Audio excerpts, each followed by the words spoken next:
नमस्कार साथियों, स्वागत आप सभी का। और मैं हूं आपके साथ सुनील। कैसे हो? I hope you are very well. बहुत बढ़िया होंगे और अपनी तैयारी को बिल्कुल बढ़िया बनाए रखे होंगे। और करंट अफेयर्स की जो क्लास है हमने शुरू कर रखी है। तो आज की हमारी जो सेकंड क्लास रहेगी करंट की, बहुत सारे क्वेश्चन आज हम करने वाले हैं। कल एक वीडियो आपके पास पहुँची होगी और करंट अफेयर्स जो है हमने यहाँ पर शुरू कर दिया है। जैसे अगर मैं कहूँ कि जो भी एग्ज़ाम आप देते हो जहाँ पर करंट अफेयर्स आती है तो आपको बहुत हेल्प मिलने वाली है इन क्लासों से। ठीक है, तो आइए स्टूडेंट्स, आज की क्लास का जो हमारा फर्स्ट क्वेश्चन है ये आपको स्क्रीन के ऊपर दिख रहा होगा। ज़्यादा हम डीप में नहीं जाएंगे क्योंकि ज़्यादा डीप में जाएंगे तो हमारे बहुत कम क्वेश्चन हो पाते हैं। आप ऐसे करेंगे जो जितना ज़रूरी है क्वेश्चन के अंदर बताना उतना ही बता करके मैं आगे बढ़ूँगा। तो आइए, आज की क्लास का हमारा जो फर्स्ट क्वेश्चन है आपको दिख रहा होगा स्क्रीन के ऊपर कि किस देश ने बाल विवाह को समाप्त करने के लिए बाल विवाह मुक्त अभियान शुरू किया है। यानी which country launched by the child marriage free, ठीक है, campaign to end child marriage. यानी जो चाइल्ड मैरिज होती है, जो बाल विवाह होता है ना, उसको मुक्त करने के लिए या उसको समाप्त करने के लिए एक बाल विवाह मुक्त अभियान शुरू किया था। यानी इसको बोलते हैं कैंपेन। तो ये कैंपेन जो है वो किस देश के द्वारा शुरू किया गया था? चार ऑप्शन आपको दे रखे हैं: इंडिया, बांग्लादेश, भूटान और नेपाल। अब इसमें से देखना है कि इसमें से कौन सा ऑप्शन हमारा बिल्कुल करेक्ट रहने वाला है। आइए फिर आप इस क्वेश्चन को डिस्कस कर लेते हैं। इस क्वेश्चन का जो ऑप्शन है ना, वो ऑप्शन नंबर रहेगा डी। यानी नेपाल जो है इसने क्या काम किया है, इसने अभी बाल विवाह को समाप्त करने के उद्देश्य से बाल विवाह मुक्त अभियान शुरू किया है। नेपाल के द्वारा ये किया गया है। अब कुछ क्वेश्चन नेपाल के बारे में हो जाएंगे। अगर मैं कहूँ कि नेपाल जो है इसकी राजधानी कौन सी है, नेपाल की राजधानी कौन सी है या नेपाल की कैपिटल कौन सी है, तो ये आपको पता होना चाहिए। तो नेपाल की जो कैपिटल है वो है काठमांडू। क्या है? नेपाल की जो कैपिटल है ना वो कौन सी है? वो काठमांडू है। तो ये बातें आपने अच्छे से यहाँ पे नोट कर लेनी है। तो कोई भी क्वेश्चन आपके एग्जाम के अंदर यहाँ से बन जाएगा जो आपने अच्छे प्रकार से नोट कर लेना है। तो नेपाल, और नेपाल की राजधानी कौन सी है? काठमांडू रहेगी। और नेपाल ने क्या काम किया है? इसको समाप्त करने का उद्देश्य किया है। ठीक है, ऐसे ही अगर आपसे पूछ ले कि भूटान जैसे है, अगर आपसे पूछ ले कि जो नेपाल है इस नेपाल के क्या पूछेगा आपसे कि प्रधानमंत्री कौन है, तो केपी शर्मा ओली। नेपाल के जो पीएम है ना वो भी पूछ सकता है, केपी शर्मा, है ना, केपी शर्मा ओली जो है ये क्या है? ये नेपाल के पीएम है। ये पॉइंट आपने नोट कर लेना है। इसके अलावा देखिए चार ऑप्शन और दे रखे हैं जिसमें से एक है भूटान। तो भूटान की कैपिटल आपसे पूछ सकता है कि बताइए भूटान की राजधानी कौन सी है, तो भूटान की राजधानी रहती है थिम्पू। कौन सी है? थिम्पू। ये भूटान की क्या रहेगी? राजधानी रहती है थिम्पू। ठीक है ना, ये थिम्पू क्या है? किस कैपिटल है? भूटान की। बांग्लादेश की जो कैपिटल है ना वो किसका नाम क्या है? ढाका है। ठीक है, ये भी याद रखना। और इंडिया आपको पता ही अपने लोग इंडियन है। तो इस क्वेश्चन का ऑप्शन कौन सा हो जाएगा? ऑप्शन नंबर आपका डी बिल्कुल करेक्ट है। कौन सा कैंपेन चलाया है?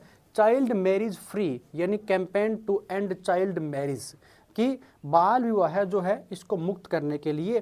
तो ये ऑप्शन कौन सा हो जाएगा? ऑप्शन नंबर डी हमारा बिल्कुल यहाँ पे करेक्ट है। आगे बढ़े, अगला क्वेश्चन क्या कहता है आप देख लेते हैं।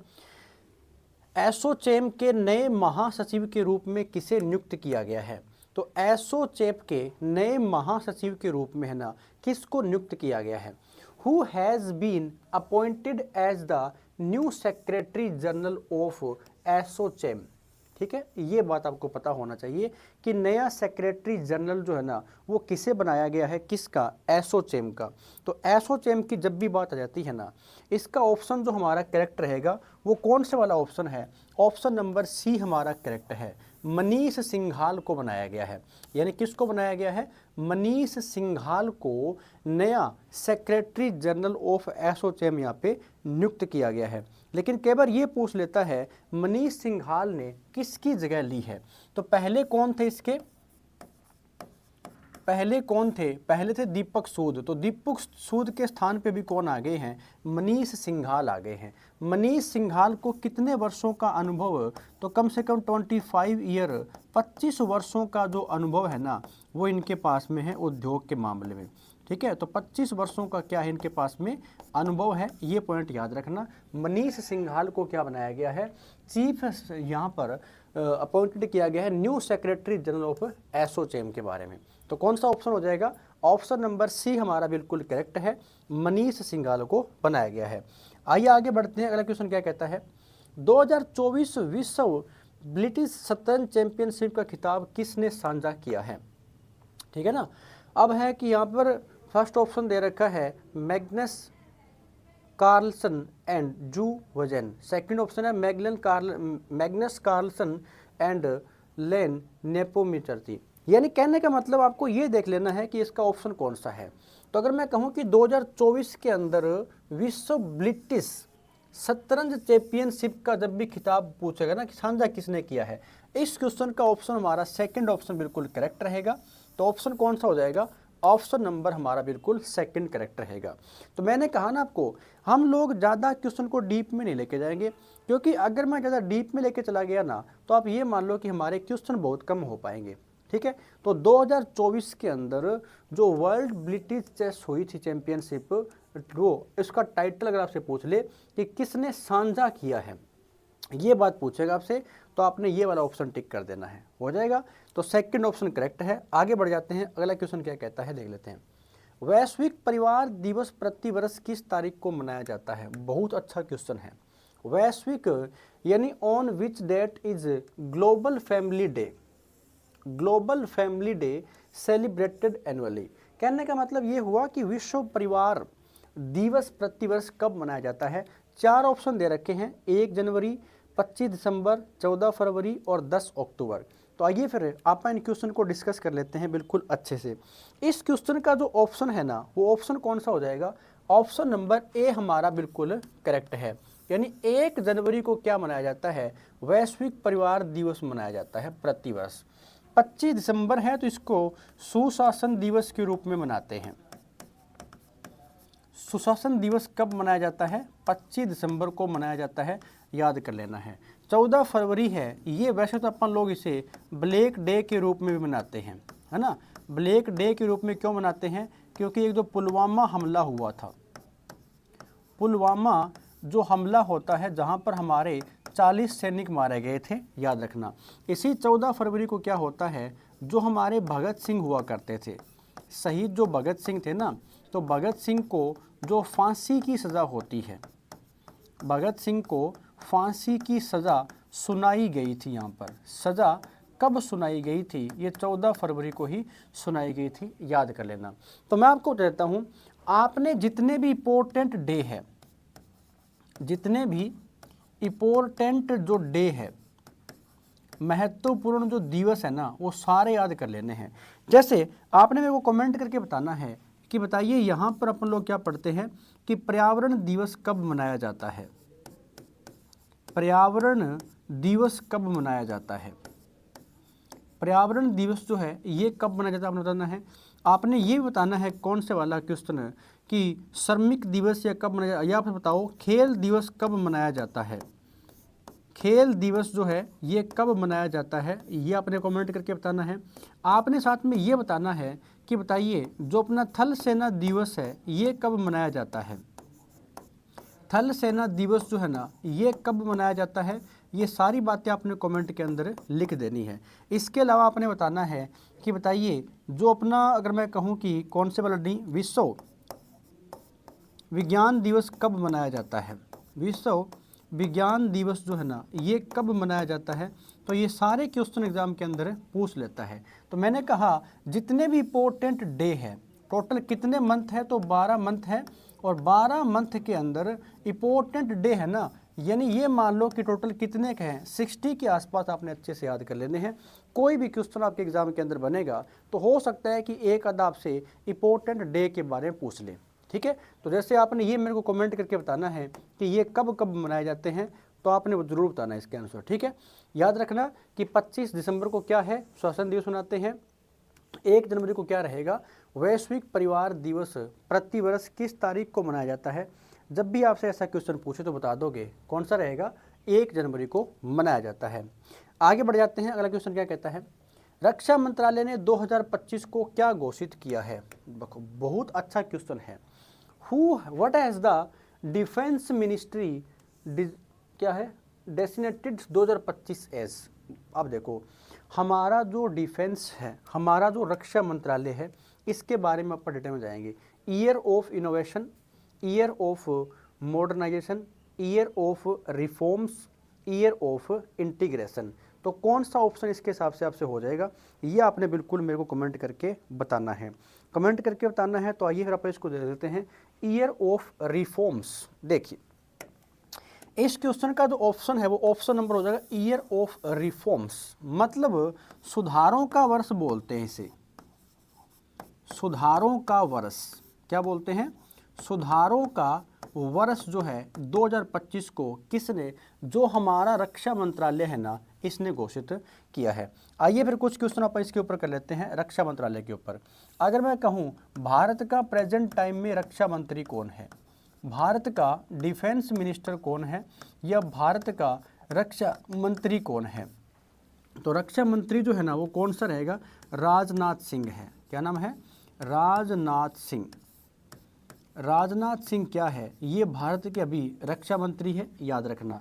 ठीक है, इसके अलावा एक क्वेश्चन आता है कि तीनों सेनाओं का सर्वोच्च कमांडर कौन होता है? तीनों सेनाओं का सर्वोच्च कमांडर कौन होता है? तो तीनों सेनाओं का सर्वोच्च कमांडर आपने अच्छी प्रकार से बता देना है, क्योंकि ये क्वेश्चन बहुत बार एग्जाम के अंदर आया हुआ है। तीनों सेनाओं का सर्वोच्च कमांडर कौन होता है? तो तीनों सेनाओं का सर्वोच्च कमांडर होता है प्रेसिडेंट ऑफ इंडिया। तीनों सेनाओं का सर्वोच्च कमांडर कौन होता है? भारत का राष्ट्रपति होता है। ये क्वेश्चन पीछे एग्जाम के अंदर पूछा गया था, तो आपने भी बता देना है। इसके अलावा हमारी तीनों सेनाएं हैं कौन कौन सी? तो एक तो आती है हमारी आर्मी। कौन सी है? एक तो हमारी आर्मी है। आर्मी को अपन क्या बोलते हैं? थल सेना बोल देते हैं। ठीक है ना, थल सेना इसको बोल देते हैं। एक हमारी कौन सी है? तो एयर फोर्स है, एयर फोर्स।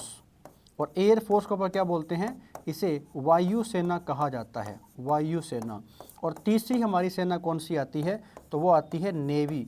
और नेवी को अपन क्या बोलते हैं? इसे अपन जल सेना भी बोल देते हैं, याद रखना।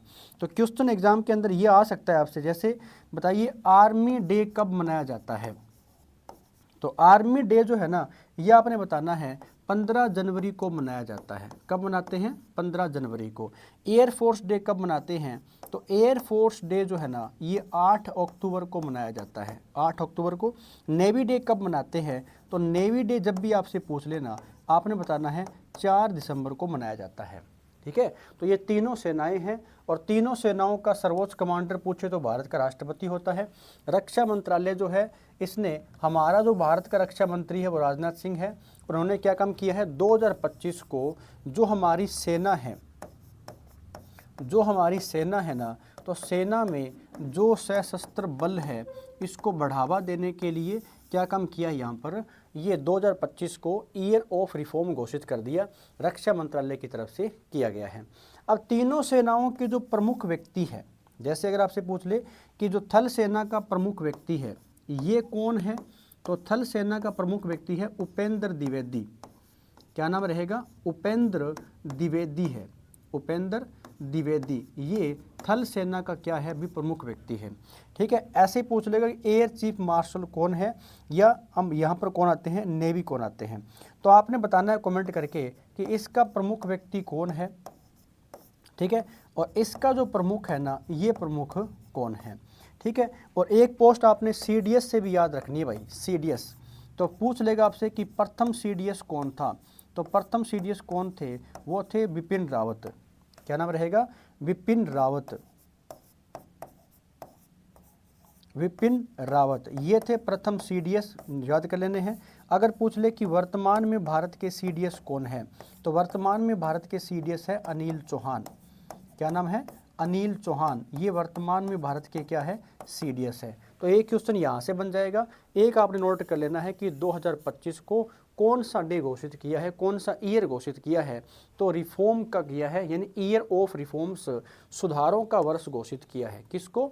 भारत के रक्षा मंत्रालय ने 2025 को घोषित किया है। हो जाएगा यहाँ तक तो बिल्कुल बढ़िया से करवा करके मैं आपको आगे बढ़ रहा हूँ। यहाँ पर किसी प्रकार की कोई दिक्कत आपको नहीं आनी चाहिए। तो इस क्वेश्चन का ऑप्शन कौन सा है? ऑप्शन नंबर सी हमारा करेक्ट है। आइए, किस भारतीय राज्य ने देश के पहले ग्लास सी ब्रिज का अनावरण किया है? Which Indian state has unveiled the country's first glass sea? ये पॉइंट इंपॉर्टेंट है यहाँ पर, फर्स्ट ग्लास सी, यानी जो ग्लास सी ब्रिज का अनावरण किया गया है ना, वो भारत के कौन से स्टेट ने किया है, भारत के कौन से राज्य ने किया है, ये बात आपसे पूछ रहा है। तो इस क्वेश्चन का जो ऑप्शन रहेगा ना, ऑप्शन नंबर ए हमारा करेक्ट है।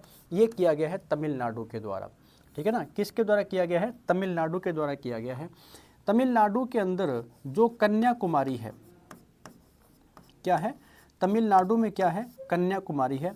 कन्याकुमारी के अंदर ये चीज़ का अनावरण किया गया है। अब अगर मैं कहूँ कि इसका जो ग्लास ब्रिज है, इसके बारे में पूछ सकता है कि कितनी लागत आई है, कितनी इसकी लंबाई चौड़ाई है, ठीक है। इसके ऊपर टोटल जो है लागत कितनी है? तो 37 करोड़ की लागत आई है इसके ऊपर। 37 करोड़ रुपए जो है ना, इसके ऊपर लागत आई है, ठीक है। और क्या पूछेगा? इसकी टोटल जो लंबाई है, इसकी ये पूछ लेगा कि लेंथ कितनी है इसकी लेंथ कितनी है, इसकी लंबाई कितनी है। तो लंबाई आपने बतानी है, ये 70 मीटर जो है ना, इसकी लंबाई है। फिर पूछ लेगा कि इसकी जो विड्थ है वो कितनी है, यानी इसकी चौड़ाई कितनी है। तो जो चौड़ाई है ना, इसकी चौड़ाई वो कितनी रहेगी? वो 10 मीटर इसकी चौड़ाई रहेगी, ठीक है। तो कन्याकुमारी के अंदर ये बना हुआ है, तमिलनाडु के अंदर बनाया गया है, तो तमिलनाडु ने बनाया है। तो भारतीय राज्य ने देश के पहले, ये पॉइंट इंपॉर्टेंट है ये, कि देश का पहला क्या है? ग्लास सी ब्रिज जो है ना, उसका अनावरण किया गया है। तो 37 करोड़ रुपए की लागत आई है, लेंथ कितनी है? 70 मीटर है, और चौड़ाई कितनी है इसकी? 10 मीटर। तो कौन से स्टेट ने बनाया है? ये तमिलनाडु के द्वारा इसको बनाया गया है। तो अच्छी प्रकार से इसको नोट कर लेना। तिरुवल्लम, जो तमिलनाडु के अंदर तिरुवल्लूर है, उसकी प्रतिमा है, उसको जोड़ता है किससे? विवेकानंद प्रतिमा से, ठीक है। तो कौन सा स्टेट हो गया? तमिलनाडु। अब बात ये आती है कि तमिलनाडु के सीएम कौन है, ये आपको नोट कर लेना है। तमिलनाडु की राजधानी कौन सी है? तमिलनाडु की कैपिटल कौन सी है? तो पता ही होगा, चेन्नई है। क्या है?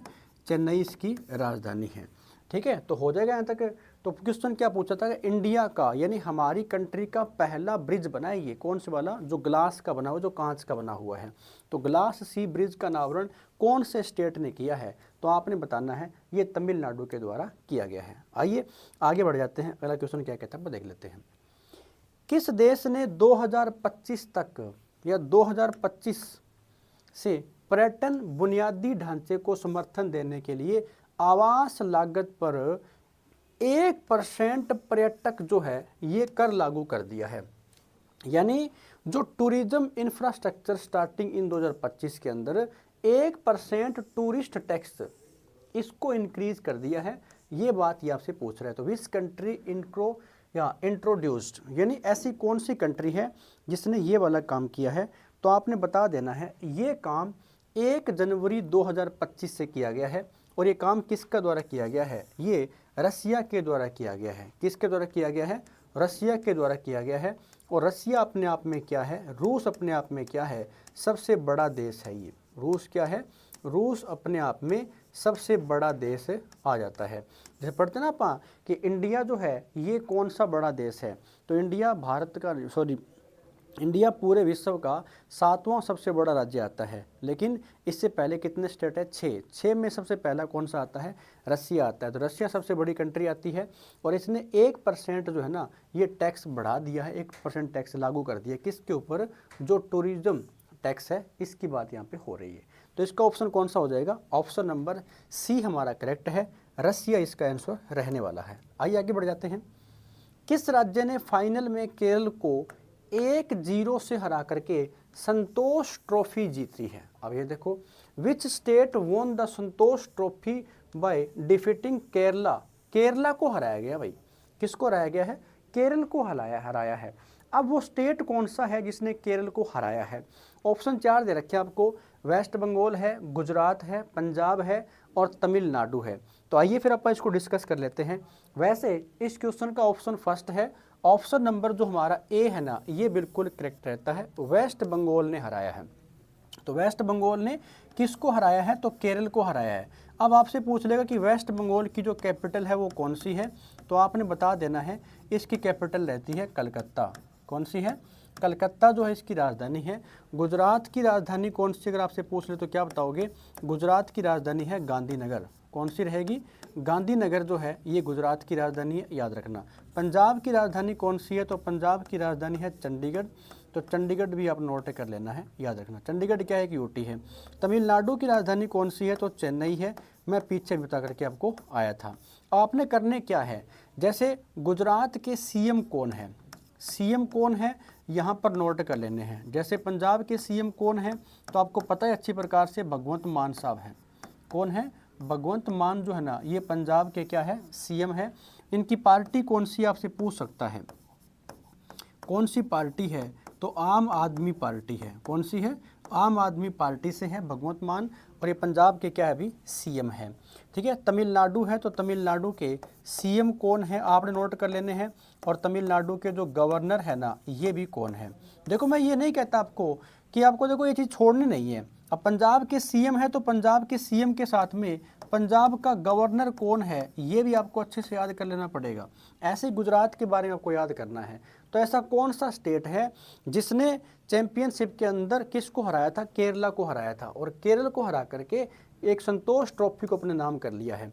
तो वो स्टेट कौन सा रहेगा? वो पश्चिम बंगाल रहता है। कौन सा है? वेस्ट बंगाल जो है इसने हराया है किसको? केरल को हराया है, और संतोष ट्रॉफी अपने नाम कर ली है। ठीक है। अगर आपको क्लास बिल्कुल बढ़िया लग रही है, सही से आपको समझ में आ रहा है, तो साथी एक काम किया करो, क्लास को लाइक और शेयर भी कर दिया करो, और जो भी साथी चैनल के ऊपर नया है सब्सक्राइब करके बेल आइकन जरूर दबाएं ताकि नेक्स्ट वीडियो की नोटिफिकेशन आप तक पहुंच सके। ठीक है।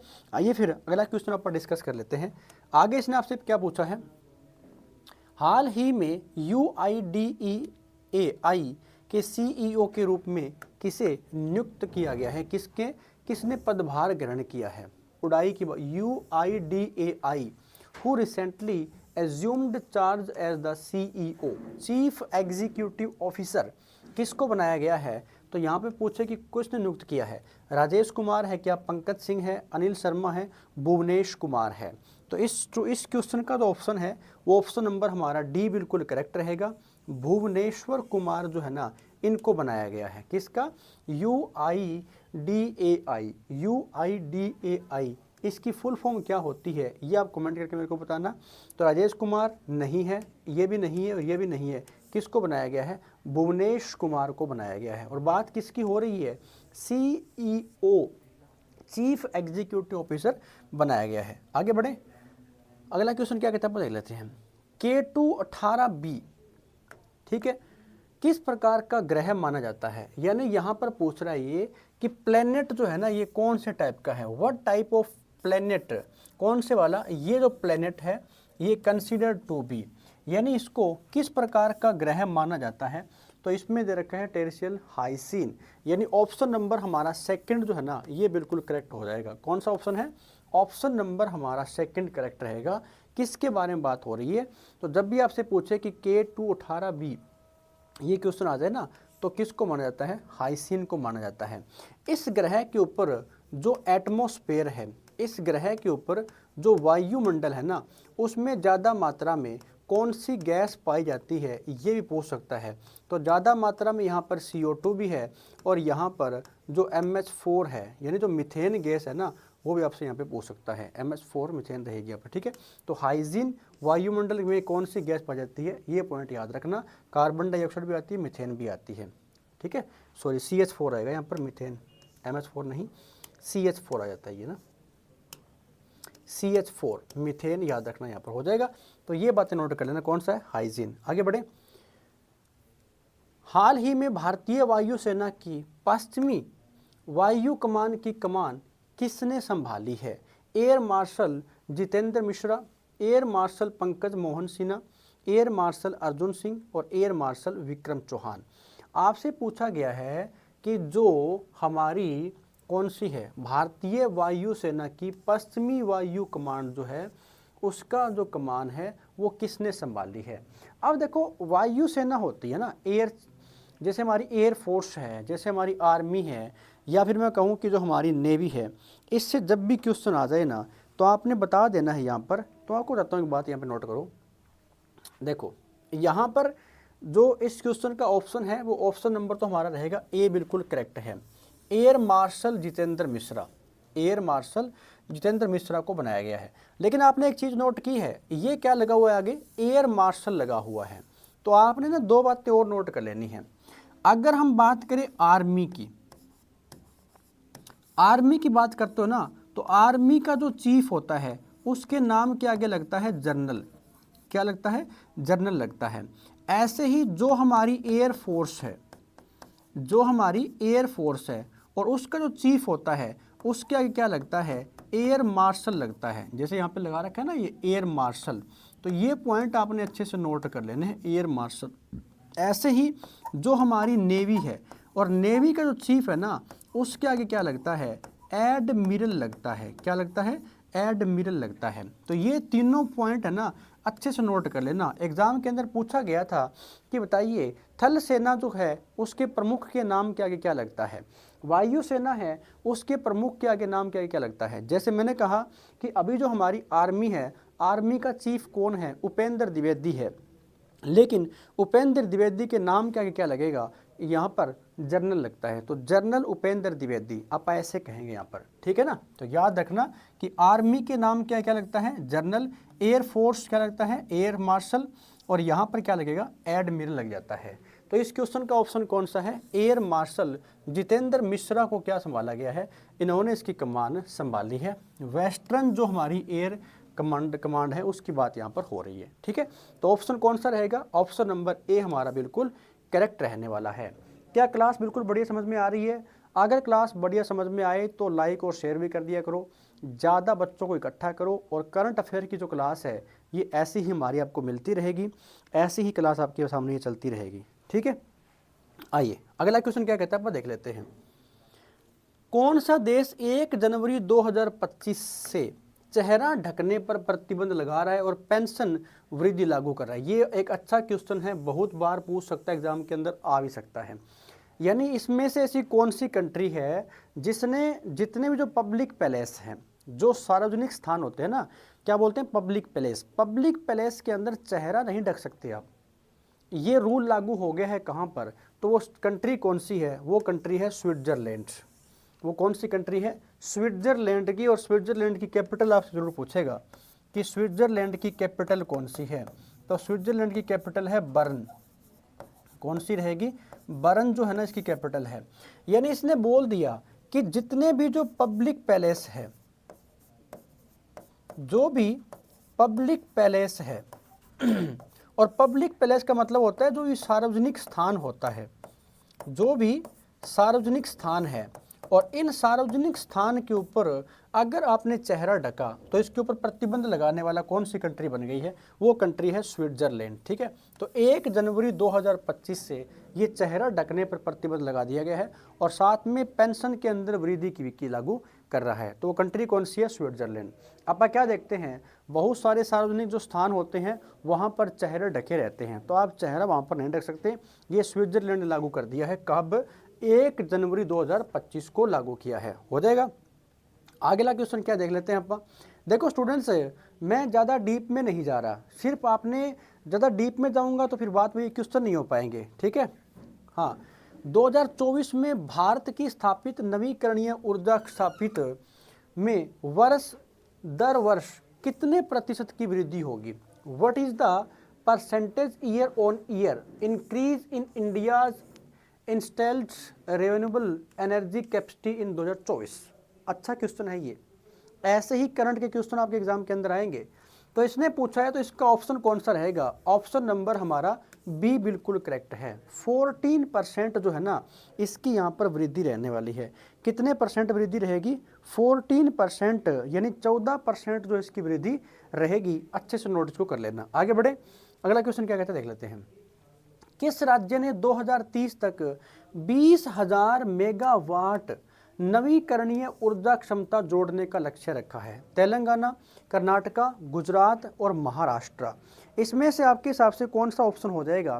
तो देखिए किस स्टेट ने, यानी which state has set target as add to 20,000 megawatt renewable energy capacity 2030, यानी 2030 तक लक्ष्य रखा है।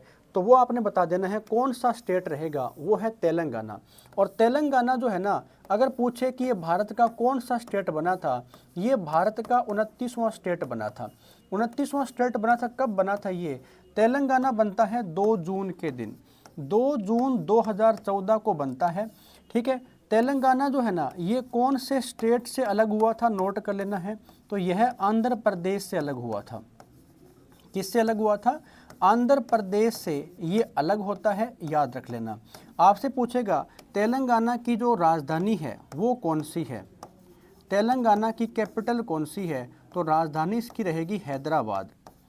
कौन सी राजधानी है? हैदराबाद जो है ना, ये तेलंगाना की राजधानी है। लेकिन अभी भारत में कितने स्टेट है? तो 28 स्टेट है। जम्मू कश्मीर भारत का स्टेट नहीं रहा। लेकिन ये कौन सा स्टेट बना था? ये 29वां राज्य बना था। आपने बताना है जो कर्नाटका है, इसकी राजधानी कौन सी है? कर्नाटक की राजधानी कौन सी है? आप कमेंट करके जरूर बताओगे। गुजरात की मैंने बता दी है, महाराष्ट्र की मुंबई है। ये अपने कमेंट करके बताने हैं। तो 2030 तक जो लक्ष्य रखा है ना, वो भी 20,000 मेगावाट नवीकरणीय का। तो वो इंडिया का कौन सा स्टेट है? वो है इंडिया का तेलंगाना। और तेलंगाना भारत का 29वां स्टेट बना था। तो याद रखना कब बनता है? 2 जून 2014 को। लेकिन अभी इंडिया में टोटल कितने स्टेट है? तो वो 28 स्टेट है। भारत के अंदर अभी 28 राज्य आते हैं। आगे बढ़े, देखिए फिर ब्लिंकेंट ने किस शहर में अपनी 10 मिनट की एम्बुलेंस सेवा की शुरुआत की है? गुरुग्राम, बेंगलोर, मुंबई और हैदराबाद। अब देखो यहाँ पर किसी भी डिस्ट्रिक्ट का या फिर किसी भी स्टेट का नाम नहीं दे रखा, यहाँ पर शहरों के नाम दे रखे आपसे। और पूछा है ब्लिंकेंट ने किस शहर के अंदर 10 मिनट जो एम्बुलेंस सर्विस है ना, ये शुरू की है। तो वो शहर कौन सा हो जाएगा? वो शहर है गुरुग्राम। और गुरुग्राम कहाँ पर पड़ता है? ये हरियाणा के अंदर पड़ता है। गुरुग्राम कहाँ पर है? ये हरियाणा में है। और हरियाणा में है तो ये क्या है? ये हरियाणा का एक डिस्ट्रिक्ट पड़ता है। क्या ये हरियाणा का डिस्ट्रिक्ट पड़ता है? बेंगलुरु कहाँ पर है? तो ये कर्नाटका के अंदर है, याद रखना। कहाँ पर है? कर्नाटक के अंदर है। मुंबई कहाँ पर है? तो ये महाराष्ट्र के अंदर है, आपको पता ही होना चाहिए, मुंबई। और हैदराबाद कहाँ पर है? तो तेलंगाना की राजधानी कौन सी है? वो हैदराबाद है, बता करके आया हूँ। तो ब्लिंकेट ने किस शहर में अपनी 10 मिनट की जो एम्बुलेंस है, मान लीजिए इस शहर के अंदर अगर कोई भी इमरजेंसी होती है, अगर कोई भी आपातकाल होता है, ठीक है, और वो भी कौन से वाला? अचानक से कोई आपातकाल की उपस्थिति उत्पन्न होती है ना, तो 10 मिनट में एम्बुलेंस की सेवा उसको मिल जाती है। तो 10 मिनट की एम्बुलेंस सेवा शुरू करने वाला या कौन से शहर में शुरू की गई है? गुरुग्राम। और गुरुग्राम कहाँ पर पड़ता है? ये हरियाणा का एक डिस्ट्रिक्ट है, याद रखना। इस क्वेश्चन का ऑप्शन कौन सा है? ऑप्शन नंबर ए हमारा बिल्कुल करेक्ट रहेगा। आइए आगे बढ़ते हैं, अगला क्वेश्चन क्या कहता है? वर्तमान में कौन सा देश ह्यूमन, अब देखो ये वायरस है, ये एक HMPV, ये जो ना वायरस की फुल फॉर्म लिखी हुई है यहाँ पर, ये क्या है? तो ये एक वायरस है। क्या है ये एक वायरस है। और वायरस भी कौन से वाला है? ये खतरनाक वायरस है, ठीक है, कि व्यापक प्रकोप का सामना कर रहा है। भाई साहब, चाहे वो कोविड-19 का वायरस हो, चाहे वो किसी प्रकार का वायरस हो, हमें पता है कि ये कौन सी कंट्री के अंदर, तो एक कंट्री है जिसका नाम है चाइना। ये चाइना के अंदर पता नहीं कहाँ से आते हैं भाई साहब, ये चाइना इसका प्रकोप का सामना कर रहा है अभी। कौन से देश का नाम है? चाइना। कौन सा देश? ह्यूमन मेंटोस्यूम जो वायरस है, देखो वायरस है ये, तो पूछ सकता है HMPV। जैसे मैंने कहा कि जो कोविड-19 आया था, कोविड-19 ये भी कहाँ से आया था? ये भी चाइना से आया था, है ना। तो अभी कंट्री जो है, ये क्वेश्चन जो चल रहे हैं ना आपके, तो ये जनवरी के चल रहे हैं। और जनवरी के अंदर पूछा गया था कि अभी कौन सी कंट्री है जो इसका सामना कर रहा है, इस वायरस का।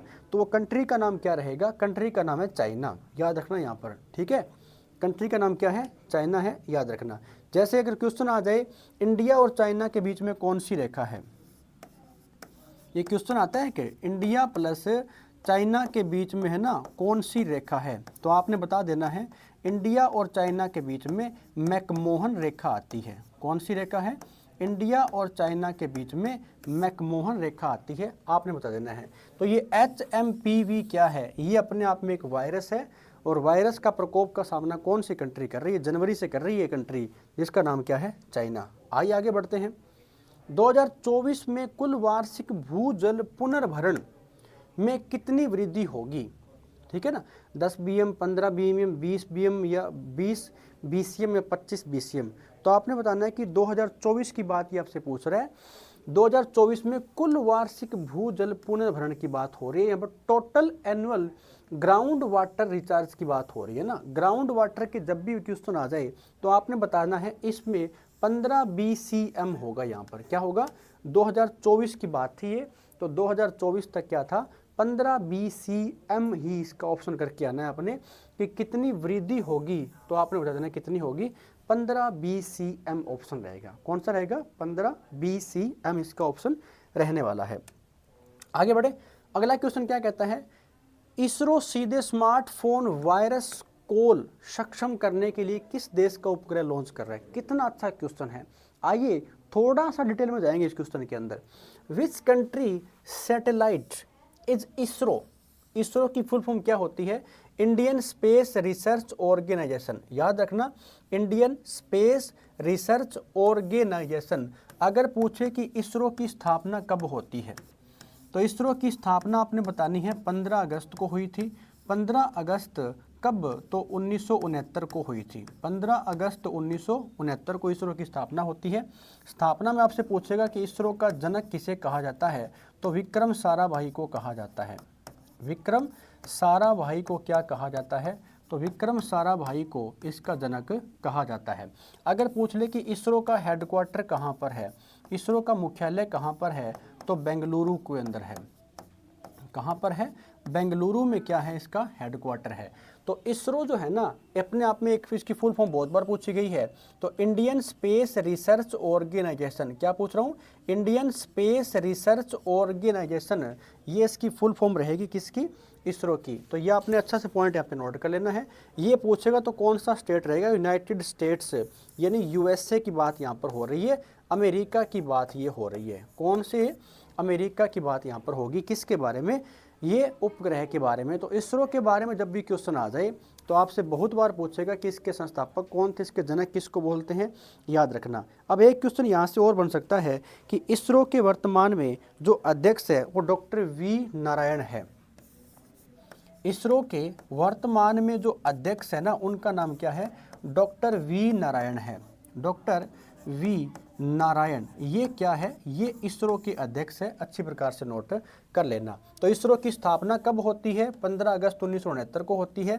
इसके जनक कौन है, विक्रम साराभाई है। हेडक्वार्टर कहाँ पर है, बेंगलुरु के अंदर है। और अभी क्या किसके साथ में, यूनाइटेड स्टेट यानी USA, अमेरिका की बात हो रही है। तो क्वेश्चन जब भी आ जाए वो इसरो के बारे में तो बता देना है, या तो हेडक्वार्टर पूछता है, या इसकी स्थापना पूछता है, या फिर इसकी फुल फॉर्म पूछ लेता है, तो बता दोगे। ऑप्शन नंबर C हमारा बिल्कुल करेक्ट रहेगा। आगे बढ़ें, अगला क्वेश्चन क्या कहता है, 2024 में अग्रणी वैश्विक संप्रभु निवेशक मुबाडाला का घर कौन सा शहर है, दुबई, आबू धाबी या रियाद या फिर दोहा। कितना अच्छा क्वेश्चन है। Which city is home to, कौन सा है, Mubadala, the leading global service, global sovereign. अब ऐसे क्वेश्चन आ जाए ना, तो इन क्वेश्चन के ऑप्शन आपने अच्छे से देख लेने हैं। ऑप्शन नंबर जो B है ये हमारा बिल्कुल करेक्ट रहेगा। इसका ऑप्शन कौन सा है, आबू धाबी जो है ना, ये आपका सामने इसका ऑप्शन रहने वाला है। कौन सा ऑप्शन रहेगा, 2024 में अग्रणी वैश्विक संप्रभु निवेशक की बात हो रही है, तो आबू धाबी जो है ये इसका ऑप्शन रहेगा। आइए आगे बढ़ते हैं फिर। पादप संरक्षण के लिए महाभारत वाटिका किस राज्य में स्थापित की गई है। तो पादप संरक्षण के लिए अगर ये बात कर रहा है महाभारत वाटिका की, तो महाभारत जो वाटिका है इसके बारे में नोट कर लेना। पादप संरक्षण के लिए महाभारत की वाटिका मध्य प्रदेश के अंदर है क्या, राजस्थान में है, हिमाचल प्रदेश में है, उत्तराखंड के अंदर है। तो कौन सा ऑप्शन हो जाएगा, उत्तराखंड के अंदर हो जाएगा। मध्य प्रदेश है तो मध्य प्रदेश की राजधानी आपसे पूछेगा, तो मध्य प्रदेश की राजधानी कौन सी रहेगी, भोपाल है। कौन सी राजधानी है, भोपाल है। राजस्थान की राजधानी कौन सी है, तो जयपुर है। ठीक है। हिमाचल प्रदेश की राजधानी कौन सी है, तो आपने नोट कर रखा होगा शिमला इसकी राजधानी है, याद कर लेना। उत्तराखंड की राजधानी कौन सी है, तो देहरादून पढ़ रखा होगा आपने, देहरादून, ठीक है, उत्तराखंड याद रखना। दून के नाम से क्वेश्चन भी आता है कि घास के मैदान को क्या बोलते हैं, दून बोलते हैं। ये पॉइंट और ये क्लास आपने अच्छे से नोट कर लेनी है। तो स्टूडेंट्स आज की क्लास का ये हमारा लास्ट क्वेश्चन था। क्लास कैसी लगी आपने कमेंट करके ज़रूर बताना है। क्या ये क्लास हम कंटिन्यू रखें, और करंट अफेयर्स की जो क्लास है ये आपको बिल्कुल बढ़िया से करवाई जा रही है, जहाँ पर ज़्यादा डीप में जाने की ज़रूरत है, जिस क्वेश्चन के अंदर हम डीप में जा रहे हैं, और जहाँ पर लगे कि डीप में जाने की ज़रूरत नहीं है उसको मैं थोड़ा सा जल्दी करवा रहा हूँ, ठीक है। तो मिलते हैं फिर नेक्स्ट वीडियो के अंदर, तब तक बताना ऑफलाइन कमेंट करके कि क्लास कैसे लगी, और अपने दोस्तों को भी शेयर करना। Bye bye, take care.